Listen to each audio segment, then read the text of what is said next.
সরকার এলে সিদ্দিকুল্লাহ অ্যারেস্ট হবে। আপনাদের সরকার এলে সিদ্দিকুল্লাহকে অ্যারেস্ট করবেন? সিদ্দিকুল্লাহ চলে যায় না। যারা ভারত বিরোধী, যারা জঙ্গি, যারা জেহাদি, যারা দেশে থেকে দেশের ক্ষতি করছে, যোগীজি যা করছে, 26-এ যে সরকার হবে তারাও তাই করবে। মমতা বন্দ্যোপাধ্যায় অ্যারেস্ট হতে পারে। চাকরি দুর্নীতি, নিয়োগ চুরি, চাকরি চুরি এক্ষুনি অ্যারেস্ট করা উচিত। হ্যাঁ, এক্ষুনি অ্যারেস্ট করা উচিত। মমতা বন্দ্যোপাধ্যায়কে? ইয়েস, সিপিএম এর জন্য বেঁচে গেছে।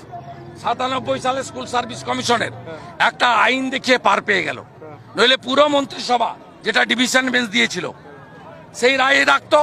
বড় কথা বলছেন। নিউমেরারি, হ্যাঁ, সিপিএম এর জন্য বেঁচেছে। মমতা অ্যারেস্ট হবে? 97 সালে স্কুল সার্ভিস কমিশনে গোপনে একটা লাইন রেখে দিয়ে গেছে সিপিএম, অ্যাডিশনাল পোস্ট ক্রিয়েশন করা যাবে।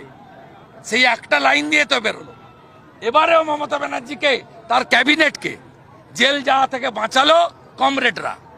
কিন্তু অ্যারেস্ট হবে মমতা বন্দ্যোপাধ্যায় নিয়োগ বিজেপি কমিশন বসাবে হ্যাঁ, এবং জেলে পাঠাবে। জেলে পাঠাবে। হ্যাঁ, আর ভাইপো আর জগন্নাথ গুপ্ত তো অতদিন যাবে না।